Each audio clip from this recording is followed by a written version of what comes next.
It's funny that you chose to buy us for your Avatar. I have a quick story. When Avatar came out in 2009, my daughter, she wanted to be, one of the Na'vi. So I got the costume and everything. And I thought, I'll just hold on to the costume because in a few years when Avatar 2 comes out, I will already have it. And I did. I held on to it. And so just this past Halloween, she was a Na'vi again. And there was blue all over my house. So that was the joke. She had left it. I went and took pictures. There was like blue on the door, blue on the cabinet, blue on the towel. It was just like it. I was like, Andrea, you blew yourself, or did you blew yourself again? It was just so funny.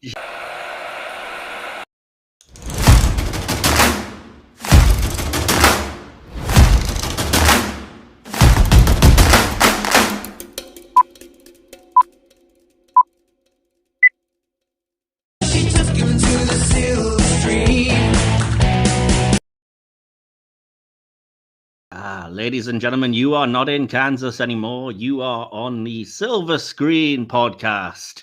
If there is a hell, you may want to go there for some R&R after you've listened to this podcast.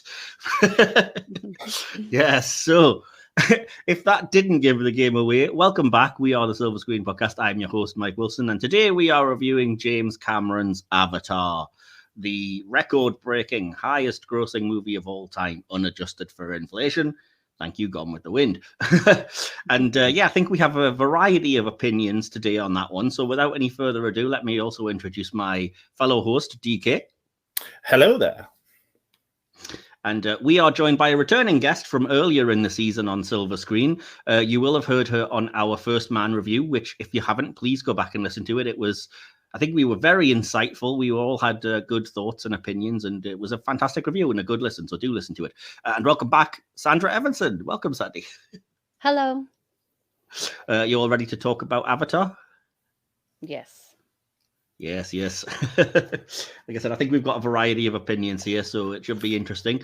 If you're curious why we're doing this, where have you been? You've clearly been living in a cave. It's because when this airs, we are one day away from the release finally of Avatar 2 or The Way of Water, and we'll see if that sets similar box office records or completely implodes and bombs, or we're in a weird situation where I genuinely think anything might happen with that movie. But we're not here to talk about that one. We're here to talk about the first movie and just give a review of it as fairly as we can. I don't know about you two, but just before we go into it, I should have blew Wicked really, Dick. It's actually VK Blue. I wish I could have. I wish I had the Photoshop skills to make it DK Blue, but there we go. Yeah, you're probably going to be seeing DK make a nuisance of himself through this episode to keep himself amused. But no, I was going to say before. Someone's got to be the Will in this episode. The Will? What does that mean? Oh, yeah, the equivalent of Will Templar. I get you. Yeah. He's not here. So, yeah, all right. But no, I was just going to ask how you guys, like, what your experience was with Avatar, and quickly let the audience know that I didn't see it in the cinema when it was first released, but did buy the Blu-ray and watched it on Blu-ray when I got that. And then I went back to the cinema to watch it in 3D after hearing everybody rave about it when it was re-released just a few months ago in like September, October time of this year. And then just before this review, because I hadn't made any notes when at the cinema, obviously, I put on my Blu-ray again and discovered that I hadn't been watching the collector's extended version of the film, which was a completely new experience. So I can also compare and contrast that. But what about you two? What about you, DK? Did you see this at the cinema, or have you only ever seen it the once and just the regular version, or what? No, he completely bypassed me when he was at the cinema. It took me a while. I believe I ended up finally seeing it when Sky, for a little while, brought out their 3D channel. We'd just got a 3D TV, so we had it on that. So I've watched it on that, and since then, the other night when we watched it, luckily, after, I think it was, 4 weeks of trying to get a package through customs here, I finally got the TV remote that allowed me to put it on 3D mode once more. So we watched the 3D Blu-ray again. So I've never actually seen this outside of 3D. Okay, fair enough. Well, it took me long enough to get to watch it in 3D, but it was a cinematic experience rather than an at-home one, and we'll get into that. I'll explain my thoughts and feelings on that when we get to it. But what about you, Sandra? Had you seen the film before at cinemas or anything, or what? Yes. When it came out, my daughter and I were really excited to see it. We always went to the movies, every kids movie that came out. And this was PG-13. She was right about that age. I think she was 12. So we went and saw that. And it really was intended to be watched in the cinema, obviously, especially for that time, because it was just such a visual experience. And I was really glad that we got to see that. Yeah, I can understand that, I think, but yeah, I'll get into that a little bit later. So, did you watch it again for another sort of your second time before this review then? I did. I've never seen it in 3D, but I can definitely see how the film lends itself to that without being gimmicky. I imagine. Again, I haven't seen it that way, but I did just watch it on the regular TV streaming just now, actually this morning, so everything would be fresh, because it is a long film and it's hard to remember everything you want to say about it. You think it's a long film? I watched the collector's extended version. It's almost 3 hours. It's like a minute or two off being 3 hours long. And I was going to ask. So the original's 2:45. Yeah. 2 hours 45. Actually, it might be a little bit longer. I think I can't remember exactly how much footage has been returned, but I feel like there's 20 something minutes. I could be wrong. So maybe it's just over 3 hours, but yeah, I do have like a breakdown of which scenes I think are kind of important and what they are and stuff, because I assume I'm the only one that's seen the different versions of the film. Yep. Yeah, I've not seen the extended. That's fair enough. There was also a very slight change to the end of the one they put in cinemas a couple of months ago, but it was so minor, so I might as well get into it now, because it's literally one line, which is when they're spoiler alert for the end of the film, but when they're basically kicking the humans off Pandora, Ribisi's character, Giovanni Ribisi's character, Parker, I think it is, just basically walks up to Jake and Neytiri and goes, "You know this isn't over. Not yet, right?" And I was like, okay, so that's there because sequel. So, right. And yeah, we did also get a very brief scene from The Way of Water after that screening, but apparently it was a scene selected completely at random, so nobody knew which one we were going to get. And the scene I got was just Jake and Neytiri's kids playing in the water. Nothing particularly of note, except the water effects were great. But then again, I saw Jaws in 3D and they were great there. So again, different argument for a different time. But yeah, so I will explain little bits and pieces, I think, when we touch on that as well. So before we get into like reviewing the film and bits and pieces like that, we were going to start, as always, I believe, with the behind the scenes section. And DK, that's normally your purview. So. Yeah, well, I normally get the stuff from behind the scenes from a variety of sources, but this time I've had to go exclusively to IMDb. As the majority of the pages out there, they're more devoted to Avatar quizzes rather than substantial facts. So, apologies for that. It does, to me, feel a little like cheating. But then I think of Cameron's writing on this movie, so I figure plagiarism isn't completely off the table. So, for more info, please check out IMDb. Now, I'll start off with the words. The word avatar is Sanskrit for incarnation, used exclusively in Hindu scriptures to refer to human incarnations of God, while the word Navi in Hebrew means prophet. A Navi is a visionary or someone who communicates directly with God. The plural, Nevi'im, apologies if I've got that wrong, also refers to the prophetic books of the Bible, which include Daniel, Micah, and Isaiah. James Cameron disclosed on The Tonight Show with Conan O'Brien 2009 that he began working on preliminary drafts of the movie as early as mid-90s because the visual concepts were so, and I'm using his words here, avant-garde, the technology required to consummate the vision was not then available. Roughly until 2005 was he able to proceed with viable script scenarios.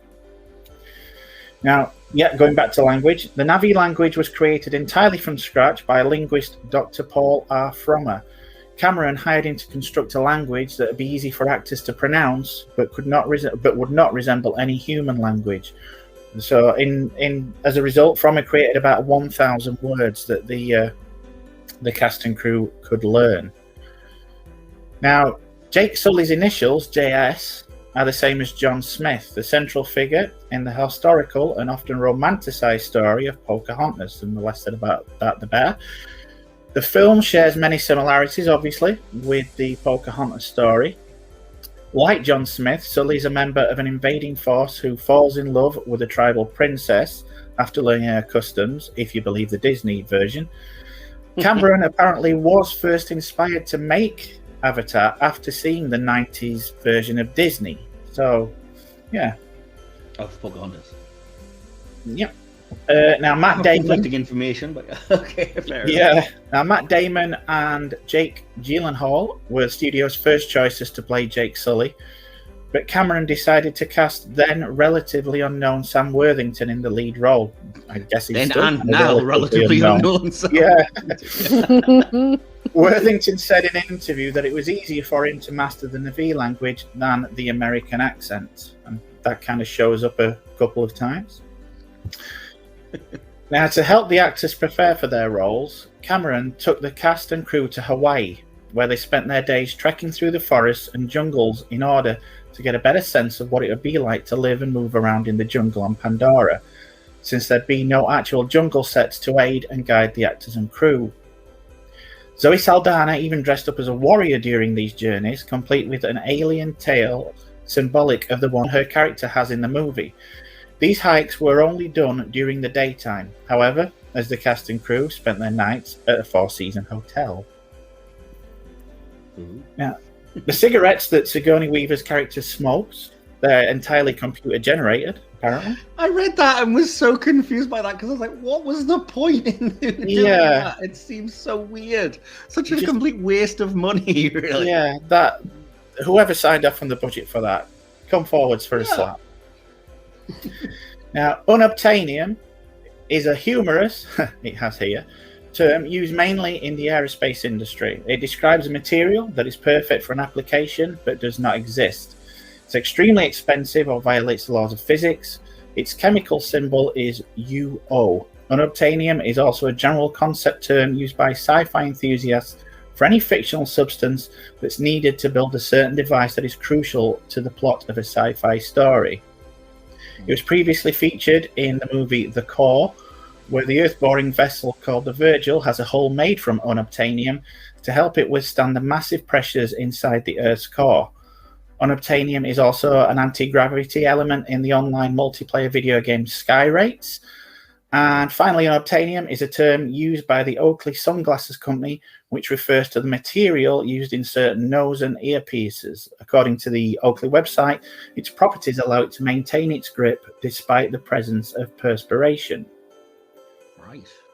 Now, while the movie was often described as anti-war by critics and fans, Cameron repeatedly said in interviews that the film was not inspired by or commenting on any specific conflicts or any specific nation's overall foreign or defense policies. Cameron also said that the film did have a brutally strong pro-environmentalist message on purpose because, as he put it, I am a tree hugger. Huh. Now, one for Will, if you're listening. Despite understanding the Na'vi are not placental mammals, James Cameron insisted from the start that Neytiri should have breasts so as to look hot from a human's point of view. That is ludicrous, but not quite as bizarre as the idea that these avatars have fully functioning reproductive systems, and apparently an avatar can father a child because they have kids in the sequel. So figure that one out. They've grown. Oh, I did. Now, the spiral-shaped retracting creatures Jake encounters early in the film are giant versions of Christmas tree worms, a marine invertebrate commonly kept in reef aquariums. Now, and finally, most of the animal noises heard during the movie are recycled dinosaur noises from Jurassic Park. During Jake's run from the panther-like Thanator, it roars at him using a T-Rex roar, and later, when Jake is learning to ride the horse creature, she makes a barking noise like that of the velociraptors in the kitchen scene from Jurassic Park. I don't remember that creature ever saying the word Alan. It's about as realistic, mate. So, yeah, that's all I have for this episode. There's obviously plenty more, but as usual, if we were to focus on everything behind the scenes, we'd have no time to talk about the movie itself. But for those of you out there wanting to know more, please check out IMDb's trivia section at imdb.com. That's fair enough. Well, I sent you a link because I did have something. I didn't end up writing it all down, but I happen to have access to the Avatar wiki. Yes, it does exist, with a little bit of information about this film. So, do you want me to just read out what I've got? Because go for it, man. Conflicts what you've said, and some of it's kind of new information. So, according to this, the concept for Avatar stems back to a dream that James Cameron had when he was 19 at Fullerton Junior College. Very similar to, he claims the same thing about the Terminator, that he had a dream about a robot appearing out of fire, and that's what led to the movie. But according to Cameron, this dream featured a bioluminescent forest with, in his words, lizards that didn't look like much until they took off. When he woke up, he drew it, and reportedly, this drawing has saved Cameron from about 10 lawsuits pertaining to the film, which, yeah, not the most original of concepts. As you mentioned, it's been in development since 1994, with a 114-page script treatment that was previously called Xenogenesis and featured a bioluminescent world, but the technology, according to Cameron, hadn't caught up until around 2005 to be able to visualize what he had in mind. The look of the Na'vi was inspired by a dream that Cameron's mother had long before he ever started work on the film, in which she saw tall blue people. Visual artists were conflicted about the look of the Na'vi and how alien they should appear. They ended up removing elements like gills in order to make them still be physically appealing to most people. When Cameron showed his script to 20th Century Fox execs, they asked him to tone down the tree-hugging Fern Gully stuff, and that's in quotes. In it, however, Cameron stood his ground, saying that the environmentally conscious themes were integral to the storyline of Avatar, and he was determined to create a mainstream movie focused around it. For example, the destruction of Home Tree is meant to symbolize the damage of Earth caused by humankind. Duh. Yeah. So yeah, that's just little bits and pieces, and then there's various things about the sort of the three versions of the film, things like that, and how the Na'vi started out more lizard-like, and then eventually, obviously, the inspiration, as you can kind of see, became more feline, and that's when they eventually took on the shape that they have now. So yeah, just some interesting things there, I think, about the development and creation of the film. DK, what the heck is that on your avatar? That is the commander from Jason of Star Command. Have you never seen it? I have never even seen this movie. I'm sorry. Oh man, you have to see it. It has James Doohan as one of the main cast. Sandra, you're not joining him in this game. Yes. Well, I felt, a little plain, a little ordinary. Oh, she's knocked another one off my list as well. That was one of yours as well, eh? Yeah, I might put it up later anyway. I'm staying with Diva Plava Laguna, though. I'm not going to switch around. Well, I'm staying with Tobias because all three of us clearly blew ourselves. But yeah, at any point, DK, is Max Rebo going to come up? I am not saying. Fair enough. Oh my word! Why blue, James Cameron? Why blue? You've just given us so many jokes. But anyway, so yeah, if you are new here, we are going to jump into a review of the film, and we'll just, it tends to break down into sections like writing and plot, then direction, then special effects, music, acting, etc. There is no real structure anymore. We tend to just go as we made notes, and if the conversation flows to a later point in the film or anything, then we just go with it. And we're going to go back and forth between, hopefully all three of us, but certainly myself and DK, about some of the notes and things that we have listed down.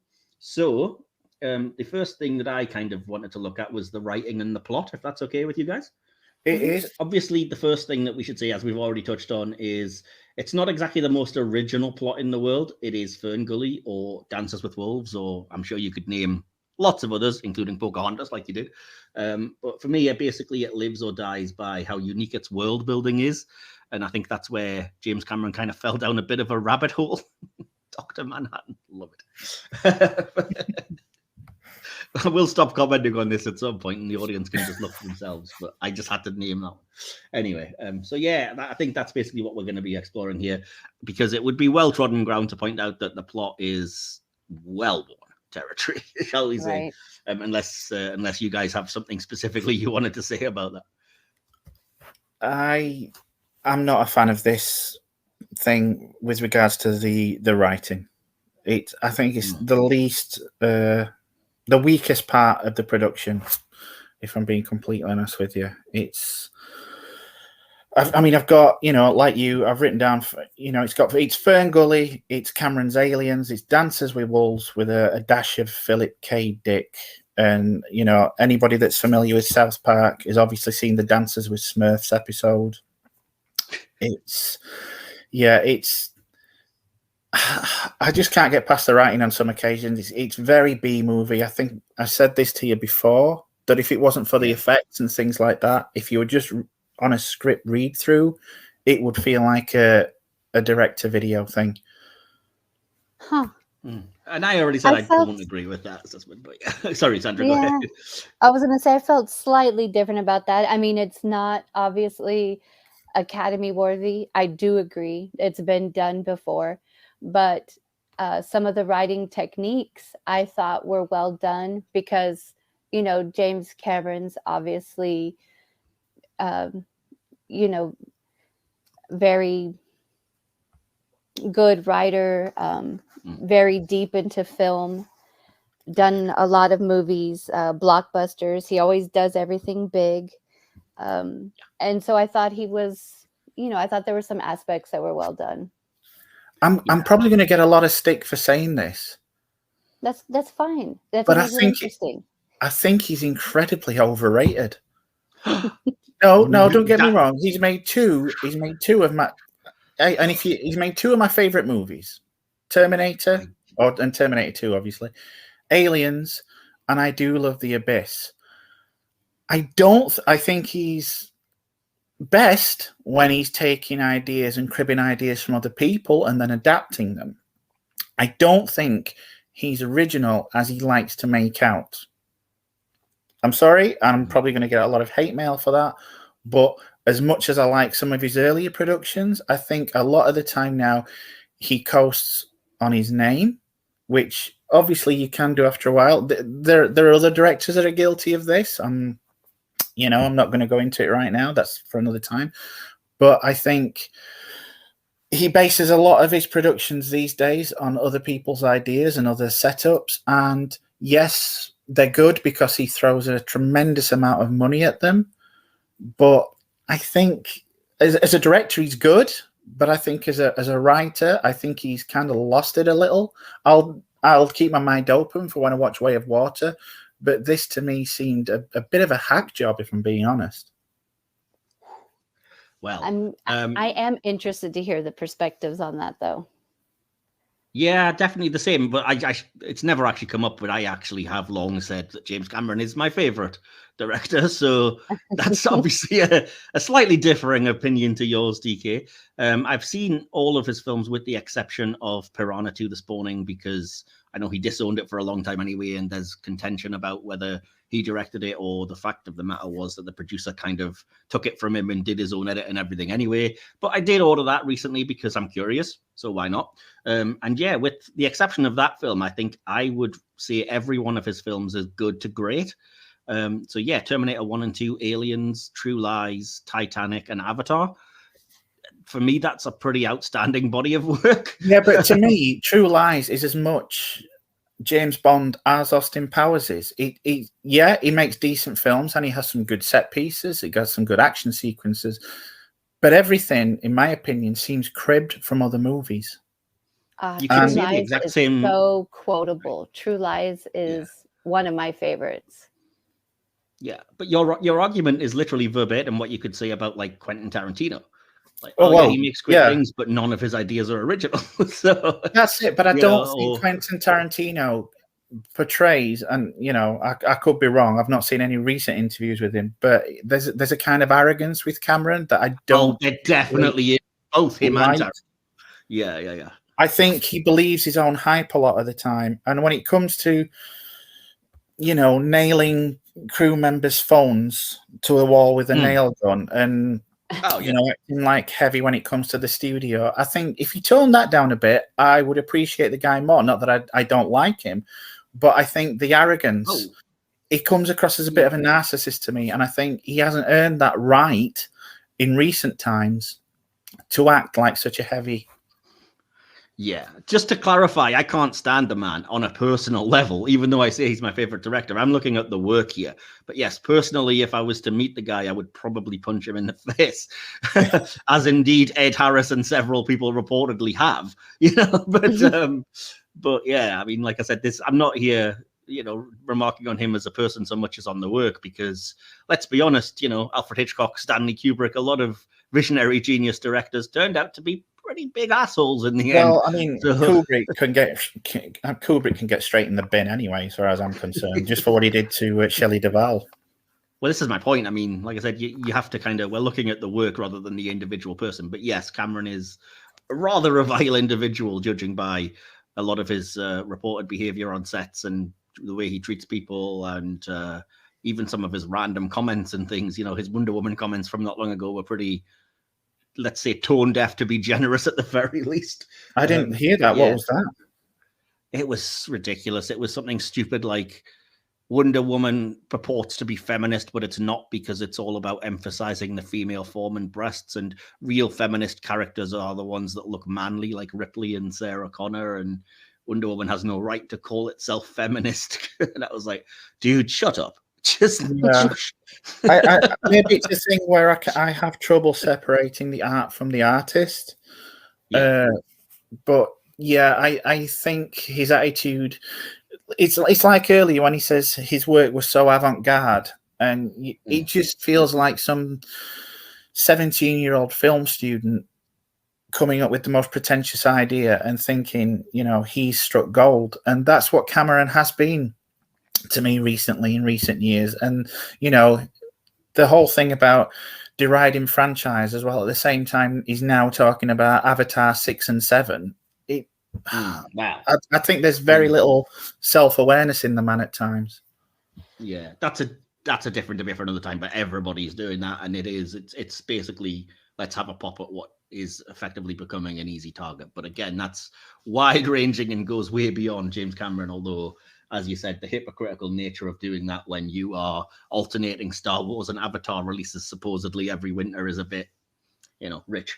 But anyway, yeah. To bring it back to the movie, then I did have like a quick note about the writing, which actually related to the extended collector's edition version of the movie, because it's the character of Jake Sully that I was going to talk about, sort of writ large, shall we say. And all through the movie, I was kind of struggling, because it seemed to me, and I don't know if you guys feel the same way watching the original version of the movie, that his betrayal of humanity just kind of comes on a little unbelievable, to be generous and say a little bit, in that it's like, it seems like, yeah, we see there's a lot of time given to it, and he supposedly is getting into that world, but I was lacking a little bit of context and a little bit of explanation as to quite why this hardened Marine guy would completely turn turncoat. So yeah, did you guys have similar thoughts or no? I don't like the white savior aspect that it results in. I think it's very kind of tone deaf in parts, and some people argue that it isn't, but I just think it is. It essentially is Dances with Wolves in space, but I just don't like the fact that, by the end of it, he's coming in on that big creature, whatever it's called, and obviously for plot purposes, none of the rest of the Navy even thought to jump on it from higher up, and I don't know, it just comes across as a bit white savior and leaves a bit of a bad taste in my mouth, that particular section anyway. I can see where you would say that, but I don't believe that was intentional, and I certainly don't read it that way.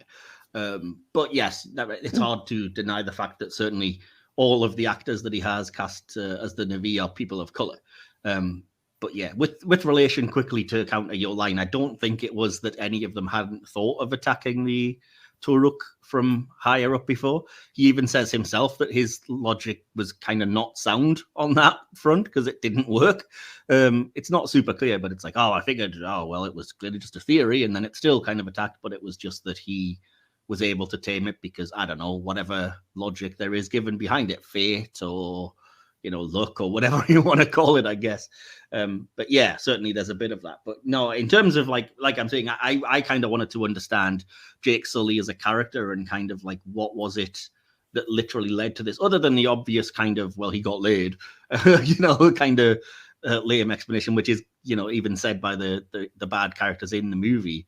Like I said, I struggled a little bit for a little motivation there. And again, Sandra, did you have that with Jake, or did you feel like the movie justified his turn to the side of the Na'vi? I hadn't thought of it before. It didn't come up as something that kind of took me out of the movie for a bit, or I, said to myself, well, that's not believable. And I think the reason why is because I also wanted it for him. I wanted him to I myself, wanted to become part of the Na'vi, and I was angry with the greed and everything that was happening. So I understood why. But now that you mention it, I do think an extra layer, I would have appreciated that, something that kind of brought it home, maybe something, that had happened in his life, or something that happened to him on Earth that would further, solidify that. Sure, I would have appreciated that, but I didn't at the time when I watched it think anything odd. I'm really glad you said that, because I think this is the best addition to the extended collector's edition of the film, because that is the first thing that it shows you is Jake's life on Earth. And it shows you that he is obviously kind of downtrodden. He was a Marine, and then he lost the use of his legs and everything. But there's an entire scene, which it probably isn't as effective as I talk through it rather than watching it. But there's a scene where it shows that he's like trawling bars, and he's like watching, creepy guys hit on girls, and then, getting into fights with these guys, despite the fact that he's clearly at a disadvantage and disabled. And he does this narration where he basically says that he doesn't know what he's looking for, but he is looking for a cause that's worth fighting for, just because he wants that in his life. And I was like, see, I would not have lost that scene from the start. That adds an extra dimension to it. Yeah, exactly. I was like, that's such a weird decision to have cut that scene, because yes, I get that your logic there would be, well, we get to Pandora quicker and whatever else. But I really like that scene. It's my favorite of the extended stuff. I don't think a lot of it is necessarily vital to the film, but I think in that case that really is. So yeah, I just wanted to kind of point that out and see if anybody had a similar experience if they've watched that version of the movie. So yeah. Speaking of stuff that's not clear, I mentioned this to you after watching it at the cinema, DK, that I don't think the film, maybe this is just me being stupid, so apologies, audience, if you picked up on this, but I don't think the film makes it all that clear that the environment of Pandora is toxic to humans, and that's partly why they have to go into the avatar bodies. So I was really confused by the whole scene at the end where it's like he has to reach for the mask or whatever, and yeah, I was a little lost at that at first, because I cannot remember from previous times watching it about the masks thing. I knew it was, with regards to the toxicity and why they needed the avatars, but I don't know where I gleaned that information, whether I'm just carrying it over from the previous time that I watched it. As you say, it's not made inherently clear. No, it's not. And it doesn't help that the movie itself muddies the point, because there's a big scene, which is great for the character of, now I'm blanking on his name, the Stephen Lang character, the bad guy. There's the entire scene where he kind of takes off after them into the atmosphere, shooting at them as they try to escape. And he's not bothered at all because, badass, and he's angry and whatever else. And he's clearly just holding his breath, because that scene does end with a very blink and you'll miss it moment of like, sir, and somebody hands him the gas mask. And I was like, I clearly didn't notice that the first time. And so I was just confused as to like, well, you're out there. It's fine, surely. Do you know what I mean? But yeah, I think it could have been made a bit clearer. When they first arrived, they did have the masks when they were getting off the plane. And that's, I think, when I realized it. But I don't think that was their focus. Their focus was more on gaining their trust, learning more about them. And so that's where the reason for the avatar was, for me, that's why I assumed there was a reason for the avatar besides that. Because later on, when Michelle Rodriguez is in the helicopter, I guess now we can assume there was some sort of artificial environment in there, but she wasn't wearing a mask in there. So I can see how that could be lost. Yeah, and I did, when I went back to watch the version after seeing it at the cinema and being confused by that point, when I put on the Blu-ray, I was like, okay, I'm going to listen out for this line that explains it. And it is there. But as you said, it's when they do the aliens, landing on the surface dropship sequence. And it's said by the kind of sergeant major type character that's giving the briefing in the background. And it's like faded dialogue in the background while you're listening to Sully's narration. So it's so easy to miss. And I'm like, that's such a vital piece of the puzzle that, again, I feel like as a filmmaker, surely you would foreground that fact, wouldn't you? Well, and that's what I was going to say about the writing, because, again, no argument that it's not an original story. But what I appreciated is that they didn't treat me like I was stupid, like they had to spell everything out. There was that, we mention this all the time, the show don't tell. And that's what sets James Cameron apart for me, or the execution of this overdone story for me, just from the very beginning. When we see the two beads coalesce in front of Jake's face, we know he's in space. And when he's watching the machinery return, and we see that there are arrows in the tires, and now we know, okay, there's an indigenous people here. They're primitive. They're using arrows. Those are the types of things that, for me, when you were gonna, talk about writing, that's where my mind went, was like the actual execution of the story. And I thought that was well done. Definitely. I completely agree. And I made the same note about, like, it's a very effective storytelling and directing when you have that scene of the big truck thing coming in, as you say, with the arrows in the tires, which basically says everything. There's an indigenous population. They're not happy. We're facing resistance here. And it's not clear who the bad guys in the situation are.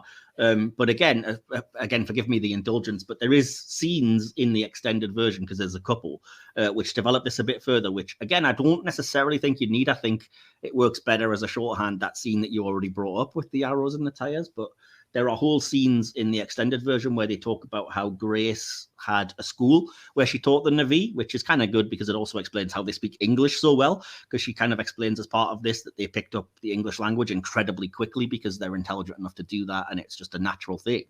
But that one day the school was raided by Na'vi who objected to their presence there, basically as kind of colonizers, I guess. And it led to all of the people in the school scattering and the place being ransacked, and basically the death of Neytiri's sister, who's never mentioned in the theatrical version. Yeah. And I'm like, again, this would have been nice background to have, even though I get that you can lose it because you can do it more efficiently via that one scene. But there's so much cool stuff here, and there's such a good scene where Grace's avatar, so it is still Grace, obviously, walks around the school and she's kind of looking at the ransacked things and the ripped apart books and the sort of bullet holes where they'd, obviously the human characters had kind of resisted back and the place had been all shot up and stuff. And you can kind of get that real sense of, like, okay, there's more going on here. And this is clearly already devolved into a kind of war of cultures here. And Grace kind of desperately wants to kind of like these people and teach them. And as soon as that happened, fair enough, it was the Navi's fault, which is, again, interesting because it's a bit less black and white, shall I say, but also she clearly wasn't happy that the solution to this was just, now we have an excuse to go in and, shoot up the place. And again, in this day and age, a shooting in a school is perhaps something that they would have cut for another reason, but I think something that it adds extra emotional heft to that scene. So again, I kind of still wish they'd had it there.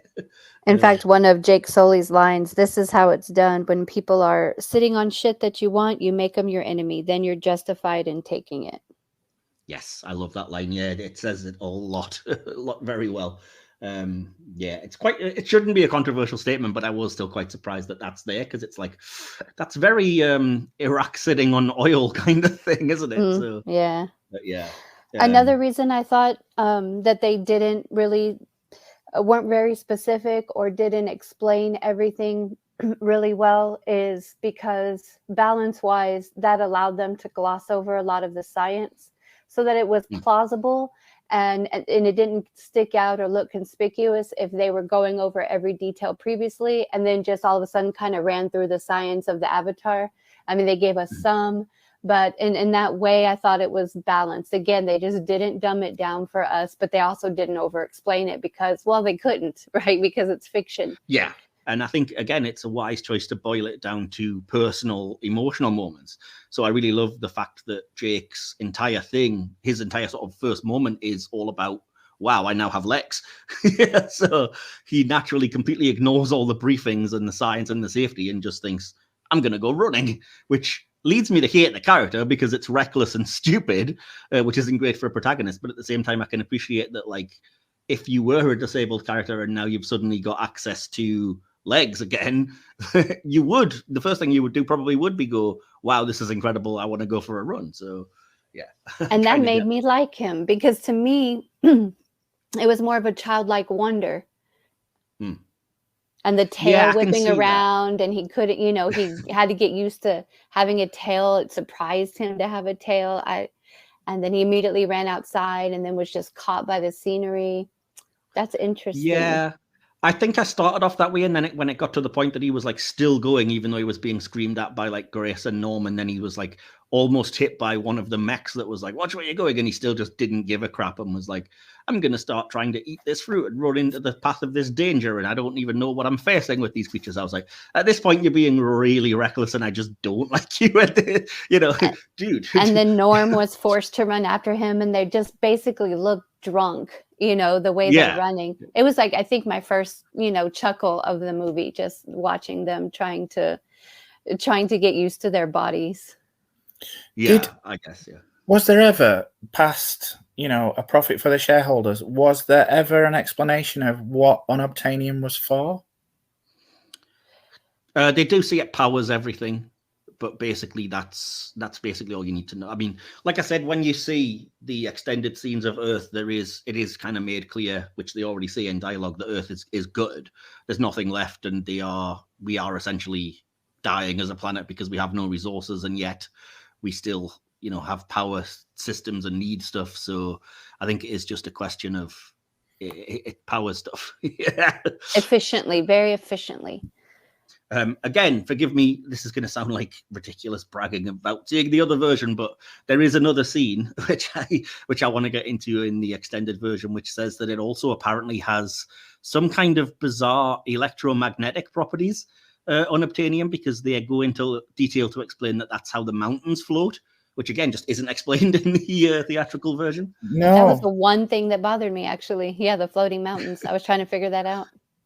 Yeah, it does explain it, but it explains it in such a way that I kind of wish. I'm glad they cut it from the theatrical because it's explained by not being explained. Because I think the exact line is Jake goes, "Oh, Grace did try to tell me, and it's something to do with the electromagnetic properties of unobtainium or something like that." And I was like, "Oh, which makes sense because they're talking about how the energy flows, and one of their most holy sites happens to be on top of the biggest deposit for 200 clicks, I think he said. So man, that makes sense. I don't mind the explanation itself. It's the fact that like it's way too on the nose that because it's Jake, he's like, or something like that. I don't know. At the end of that bit, I was like, at this point, you would at least be listening and like, I should probably know one or two things as opposed to just, I don't know, I'm just a dumb grunt. I wasn't entirely sold on the narration, if I'm being completely. No, me neither. No. I mean, going back to this show, Don't Tell, it did feel a lot like it was the other way around on some occasions with this narration. Yeah. I wasn't a big fan of the theatrical cut of Blade Runner for the same reason. I don't know. I completely agree with you. I made the same note. I said that the narration gets tiresome.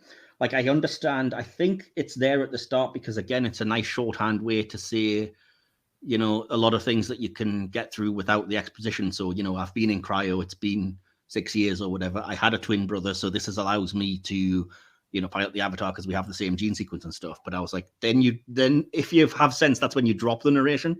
But when it's still going on, when he's in the body of the Avatar and stuff, I'm like, at this point, it's grating and it's gone on too long. Yeah, so I found some of the dialogue really, like hard-boiled detective novel type level. Wow. And it didn't get it. Huh. Yeah, it didn't seem to come across to me. Yeah, I liked that when it comes to some things, though. Like, I get it. I get the economical storytelling in lines like, cryo sleep, you don't dream. It doesn't feel like 6 years, more like a fifth of whiskey and a hangover and a night out or something. And I was like, okay, that's cool. That explains a lot of what you need to know. And yet it's the way a person would talk, even if it is perhaps a little bit too, hard-boiled detective novel. But then, like I said, when it's explaining things you don't need, like oh, and I was in this party and I felt amazing. And then Grace said to do this. And I was like, we saw that, dude.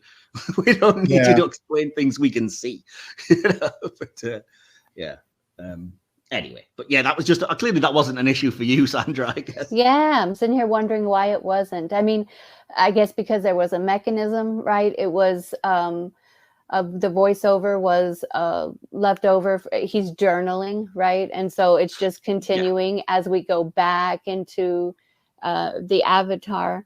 And I guess it was just over some scenes. So maybe the visuals overtook, because I don't even remember much about the voiceover. So I may have even tuned it out because I was, being drawn into the visuals again. So that's interesting. Yeah, it just did not really stick out for me. And I don't even remember it much. I think for me, it's more that it's between the point where I think you need it, where we're kind of experiencing Jake explaining how he ended up there, and then the point, as you said, when he's making the video logs, where it thematically has at least an excuse. There's a huge chunk in between where we're just hearing his thoughts, and it's not quite clear why. Yeah. And again, I feel like the video logs are a little bit over-explained, like as if we couldn't quite get it, which kind of, I know it's contrary to what you said with a lot of the stuff, which is like, it doesn't treat you like an idiot, but I don't think we need scenes where he's like, wait, I got to record this now. Yes, while it's fresh. And what do I do? Just talk into this thing and explain. I was like, yeah, we know how video logs work. Is it? Come on, man. And it might just be me, but yes, it's a very pro-environmentalist message. And maybe I'm reading too much into it, knowing, that Cameron did Aliens and stuff like that. But there are some times during this movie where the military does seem a little fetishized to some extent to me. And that is a common thing. Yeah. It would kind of sending me a mixed message. I was coming away from it thinking, yeah, these people and what they're doing are bad, but look at the size of those cannons. That's kind of this isn't, it's getting into a big thematic area, but that's something that's not just common among Cameron's films. Is technology and things like that bad, or is it actually good? Because like you said, a lot of people that genuinely weren't sold on this film are like, but I love the scenes of the giant mech and the helicopters and stuff. And I was like, you don't know they're the bad guys, right? You're not supposed to. But like you said, they're not portrayed that way. It's very much portrayed like, whoa, look at that. Wow, look how cool that tech is. Look at those guns. And it's like, but you're supposed to be rooting for them. Exactly. And as I say, it was a very mixed message. And I'm thinking, I don't know. All these little things add up and leave a kind of a bad taste in my mouth when it comes to the writing for some reason. I get that point, and I think it also relates to the point which for me was kind of, I don't mind it in the film, but I also kind of am frustrated at the fact that Trudy turns turncoat, and then therefore the Na'vi get a sort of gunship on their side, and I'm like, so that's basically your way of justifying your fetishization of that. Like, now we got a gun, yeah. I was like, really? Do we? But then again, I was fine with it because that didn't last long. She was basically summarily killed almost instantly, which was another gripe for me. But again, we'll get there later, I'm sure. How can you do that to Michelle Rodriguez, honestly? I was more gutted about Sute, to be honest, man. But well, I guess maybe it's that the technology, it's not the technology, it's the person behind the technology, how they're using it. Yeah. Definitely, but I do feel there's a lot of that, because there's an awful lot of like Jake stealing guns when he gets a chance to, and I'm like, this is contrary to your whole thing about like their way of life is definitely better. We can just survive with arrows and nature and stuff, and then like, nope, if we're gonna take them on, we're gonna need a gun. And it's like, oh, dude, yeah, which is it, So yeah, I can kind of see your point with that, but again, I don't really see a way around it, because it also at some point it stretches credibility when you're like, these guys have the biggest, baddest gunships and mech and everything, and these dudes have arrows, and we're supposed to believe like, yeah, wow, you did it. You really stopped them somehow. There were times when I did think, what these guys need are a tribe of Ewoks. That's basically what it is, right? That's the whole point, is because in much the same way as Return of the Jedi was, the Vietnam War, this is what this is trying to be. Like, oh, all the technology in the world won't help if people know the terrain and the environment, and they're using nature against you. And it's kind of, yeah, I know, I've seen this, But even then, at least have the courage to go with it and claim that's what you're doing, rather than just, and we stole your tech and used it. Ha! Technically, even using the avatars is, their technology, I guess. So, but anyway, that's a bit of a sidetrack. I want to talk about how much I loved the scene where we first encounter Neytiri and she has to kind of kill the Viper Wolves to save Jake. Because like I mentioned at that point, I already thought I don't like how arrogant this guy is and stuff. And I was pleasantly relieved that the film portrays her killing them in the way that she's like, this is not a good thing. This is nothing but sad. You were an idiot. You wandered around like a baby and you led to me having to kill them and I'm not happy about it. And I was like, wow, okay, that's surprisingly mature. Yeah, I liked that. You're like a baby making noise. You don't know what to do. I liked that line too. Exactly. I will say, though, that as much as I love that and it kind of brought me back on Jake's side and it definitely won me over on Neytiri, it then gets really confusing because there's scenes later when Jake has been appointed as the Turok Makto when he's like, and I was death from above, and it shows him shooting arrows into animals that he's hunting just to eat, and they're all cheering it. And I was like, have you forgotten that we had an entire scene earlier where they were like, this is not to be cheered. It's necessary, but it should be a sad thing. And I'm like, yeah, it feels a little bit like you forgot the point there. Or maybe it was because when she did it, it was to protect him and they weren't planning on eating them, kind of like the Native American belief that you use every part of the animal you do all that. Maybe. Definitely. I saw that, but I still think they were a bit too happy. You're right. It was more the nature of the fact that it wasn't just a matter of yay, it's okay. It was like the entire tribe roaring with cheers of yay, and I was like, ooh, dudes, come on, But yeah, that was such a one scene nitpick, but I do think it's there and it's worth noting. Did you pick up on anything like that, DK? Yeah, again, it goes back to the mixed message kind of vibe that I get from certain sections of this film. It seems to be convenient when the plot requires it. Yeah, there's bits of that for sure. I don't think it's super egregious, but it is there. So the next thing I wanted to talk about is the character of Sute. Firstly, because I didn't realize until watching the film this time that that character is played by Laz Alonso, who is Mother's Milk in The Boys, which I also watch and enjoy. And I was like, wow, you would have no idea that was that actor. But okay. But then this character, there was something about him that I latched onto because I was like, I feel really bad for this guy. He's betrothed to Neytiri and he loses his betrothed to this guy who's frankly a bit of a douche while he's done nothing wrong and he's protected the tribe and everything. And it's this character seems to me like the perfectly fine boyfriend or stepdad that you get in those rom-coms. That's we have to root against him purely because he's not the protagonist. He's Bill Pullman in Sleepless in Seattle. Yeah, or Judge Reinhold in The Santa Claus. You know what I mean? Yeah. It's you've done nothing wrong, but because you're not the lead, we have to dislike you, kind of thing. It's yeah, I just thought that was such a weird trope to kind of fall into. But I was curious if that was just me or if other people were like, nah, we hate Sute. Yeah, I mean, we didn't like him in the beginning, and it was easy because he was closed-minded, set in his ways, wasn't willing to give him a chance. I don't think he's closed-minded. I think they're the opposite. At that moment, though, when he's like, you mated with her, and I did, feel bad for him in that moment. He was sufficiently sad in that moment. It didn't look angry. Oh, yeah. He looked hurt. Yeah, and but so it wasn't I did feel for him then.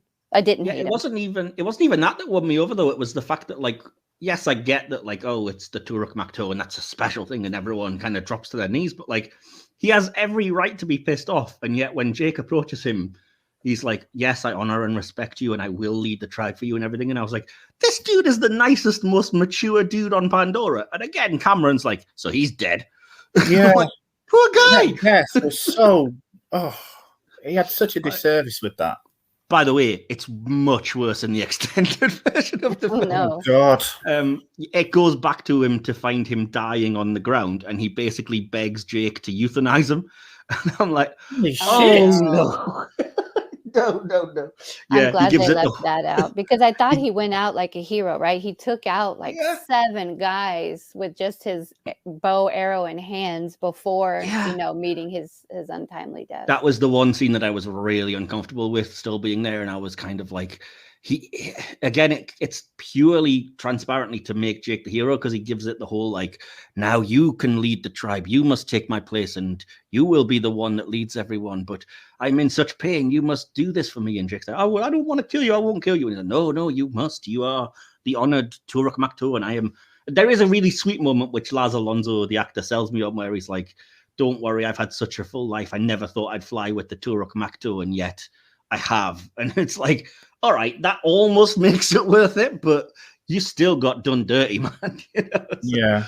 But yeah, anyway. He was there when he was needed until he was no longer needed and disposed which, as you said, is very true of Michelle Rodriguez as well, which is like, okay, we need somebody to get them out of jail. Now let's go off. My other issue, and it kind of relates back to like not believing as much in why Jake turned against his people without the extended scene. It's never explained in any version, and I'm still not happy how much that the tribe just accepts Jake into their tribe, just no problem whatsoever. And I'm like, really? Like he gets accepted into the clan without... Sorry, what was that? There were signs. I get that they were like that, but then it's one line that Neytiri says, like, he was chosen by Eywa because the sprite dandelion things landed on him, and then they're like, oh, okay, cool, come in, join the clan, pick whichever one you want to mate with. Yeah, anyone? Yeah. And I'm like, come on. Let's really? Bow and arrow. I totally bought into the whole thing that there's an energy flowing, everything's connected. He's there for a reason. Yeah. I expected to see more pushback from other members of the tribe, not just Neytiri's, betrothed. It did seem very... Especially considering the tribal leaders are her mother and father. Yeah. And they are the ones who are basically like, join the tribe. You want our daughter? Go for it. It did come across a little like that. Because when the mother turned up, you thought, oh, you're in for it now. And he's like, nah, go for it, man.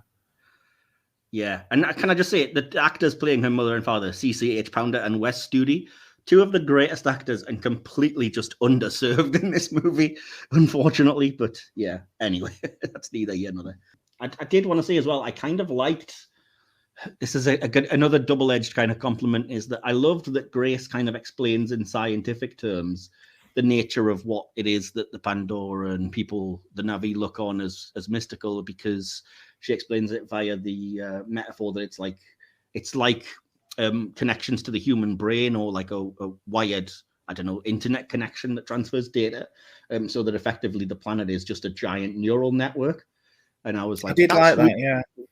That's really cool. It's a good science fiction idea, but it also really sells me on kind of like, as she says, this isn't just some pagan voodoo crap. There's literal physical substance to it. And I was like, okay, I not that I should have needed that, but I'm kind of appreciative that now we know that there are real stakes here and this is a physical thing.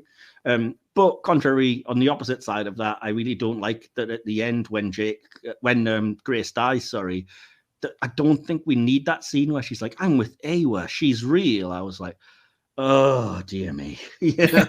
Like, at least leave it ambiguous. You know what I mean? Like, that just came across really hokey for me. And it might not have done for everyone. People might have cheered that moment. But for me, I was like, ugh, no. Yeah. So, yeah, I'd love to know. Well, it was certainly better than nothing.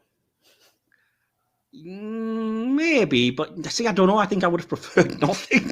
Well, at that point, hadn't you already had that scene where they were converted, where Jake touched the tendrils in the tree and could hear everybody anyway? I don't remember that at all. No, I remember that Neytiri says that they can kind of hear or something along those lines, and then, like I said, Grace explains it's almost like their thoughts or consciousness or something has been downloaded via the network of trees.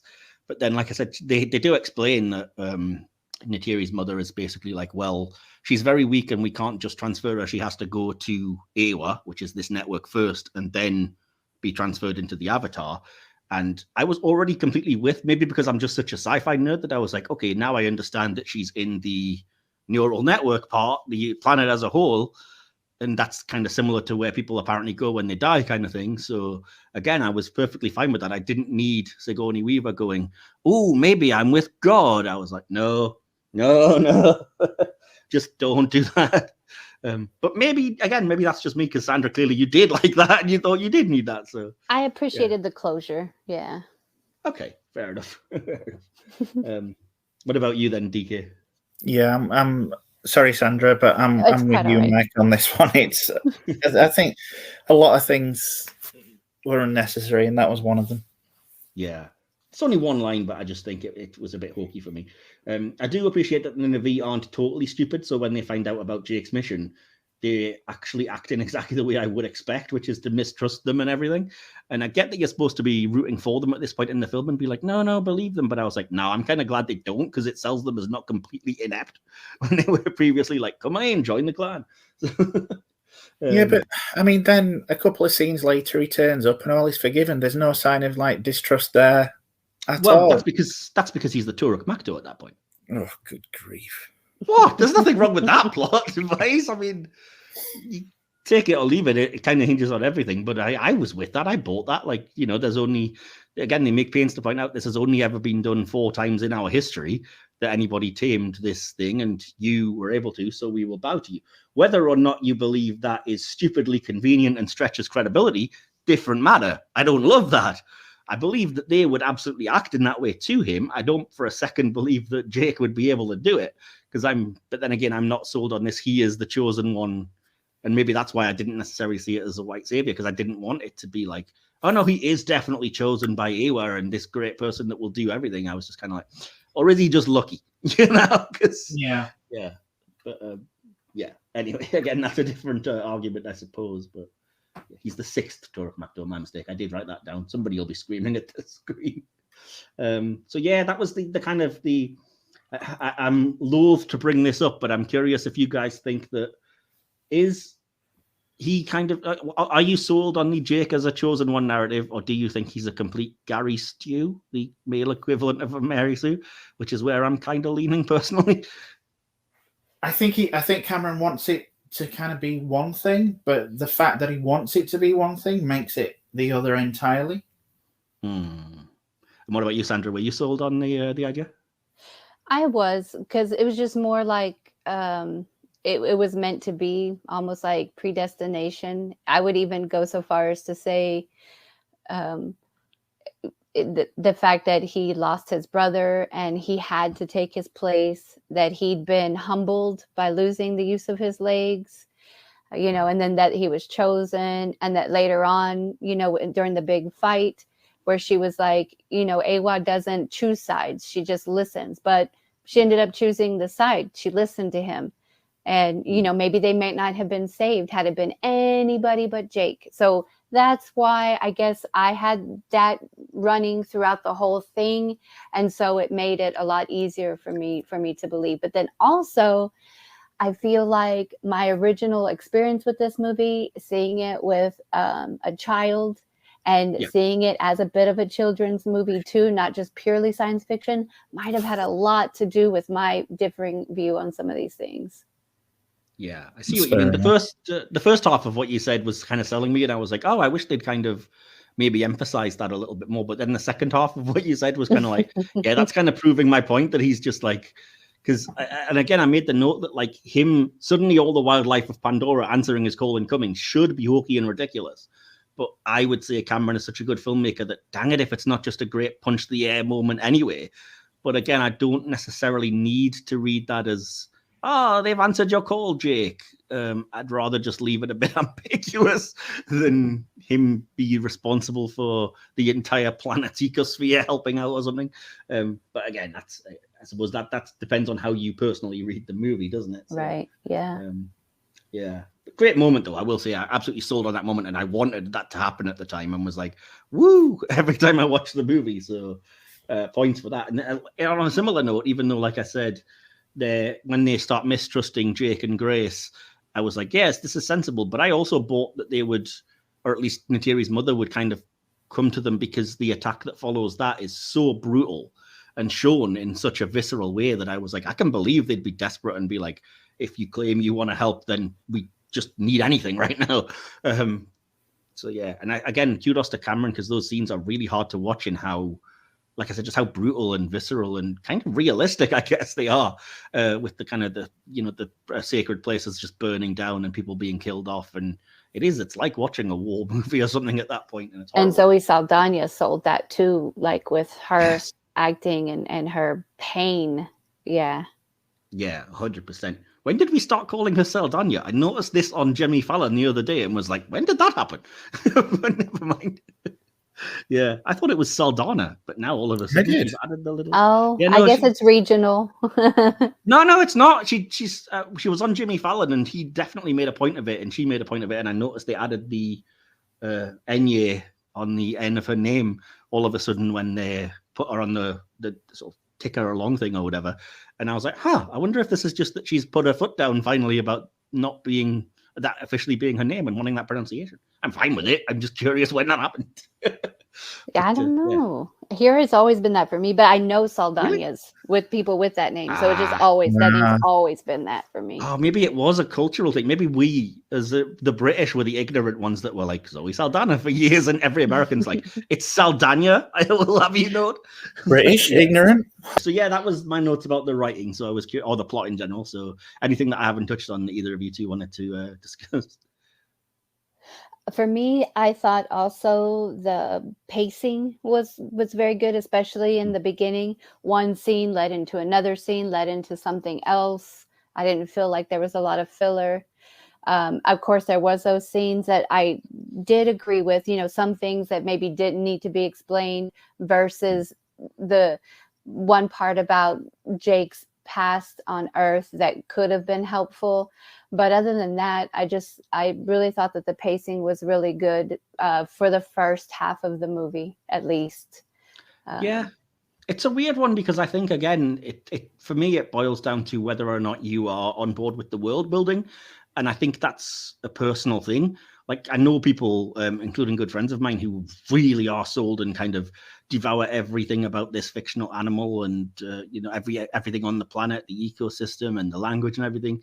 And I think if that's the case, you're completely captivated and sold and it's paced really well. And as somebody who's more on that side than I don't give a crap, I think it is paced that way. But I can also see the point of view that, like, if you aren't sold on caring about this world at all, then a lot of the scenes of like just examining the wildlife and hunting and taming the things that you connect to and stuff probably do seem like they go on forever until you get to the conflict. And again, as the resident curmudgeon who hates this movie, DK, was that your kind of take on that? Or? No, I actually love the world building in this. I love the time that it took to look at the biodiversity.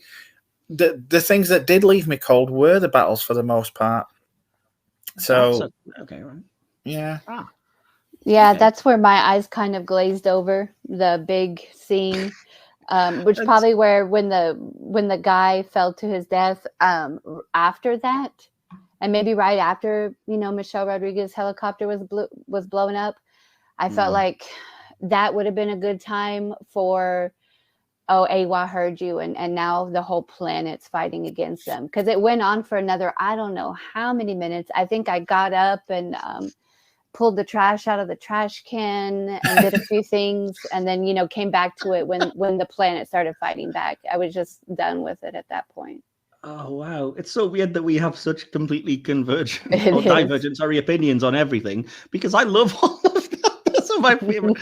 And again, I'm a supporter of the film. I love the world building and everything, or at least like the world building. But for me, I think the battle scenes are where I was like, yeah, this is a James Cameron movie. I'm completely on board. And again, not that I'm supporting what's happening, and it's not like I'm enjoying what's on scene as much of like, wow, this is epic filmmaking, and I'm feeling devastated and shocked and appalled when you're supposed to be, and the horrors of war when you're meant to be. And again, whenever there's one of the good guys taking out one of the bad guys, I'm sufficiently like, yay, we got him. And whenever Michelle Rodriguez or Sute are dying, I'm like, oh, boo, took him out too quickly. But yeah.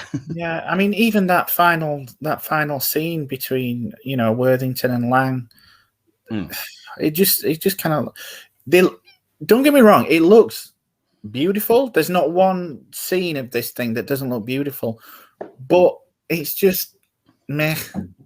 Yeah, it was done better in District 9, that whole mech and alien. Yeah, that it was done better in those movies. or maybe it's because we've seen it before too much, this specific scene.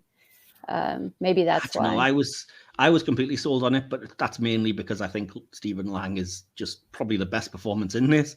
I think I think Lang's brilliant, and you know, I mean, I've not seen him in many things, but the things I have seen him in, I think he's fantastic, and he is good in this.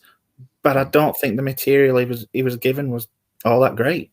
I think he elevates it, and again, it's difficult because I definitely wouldn't say a favorite character because I despise the character. But then again, that is the brief that he as an actor was given, and he does so much to make you feel that way, whilst giving an also like brilliant, memorable performance. Like he's captivating, and you can't take his eyes off him, even though you're like, "Oh, I hope this dickhead gets killed." So I'm kind of I mean, any you know, anything that is outstanding in that character is from Lang himself, and not from the dialogue, because I think some of the dialogue is just so bad. But I think some of it's great. Like the speech that I opened this episode with is a Stephen Lang speech that's written. It's all right, but when it gets to the "eat your eyes for jujube," I just, oh, for God's sake, stop it. Well, see, now I thought those lines were anything that crawls, flies, and squats in the mud, and you know, we build them a school and teach them English, and Giovanni Ribisi called them savages. I mean, that was dehumanizing them. That was how they were able to, you know, put apart the fact that, just like American military, you know, put aside the fact that we're razing these people's homes, destroying their lives by that dehumanization of them. And that's what I thought that was meant to do. What if everybody who dies on the planet is reclaimed by the, you know, roots? Yeah. That's the thing. Because there's a lot of people that died, and they are in the next film. So I've been trying to piece that together in my head. So DK, do you want to lead us in talking about the acting then, and I'll shut up for a little bit. I'll chime in when appropriate. Yeah, again, they range from great to kind of passable. I mean, Sam Worthington. Every time I see Sam Worthington in a movie from this time period, I instantly flash back to the GIF, "Stop trying to make fetch happen." You're not wrong. He's so outclassed in this film and so flat, and I just don't get that casting at all. Yeah, I mean, don't get me. I know he wanted an unknown, and don't get me wrong. I'm sure he's a lovely fellow to chat to and have a drink with, but yeah, he has no impact. It's like every film he's in is a stinker as well. Like, have you seen Clash of the Titans or Terminator Salvation? These are terrible performances in awful movies. There are some people that you can look at who people cast in movies and you get it. You know why they're there.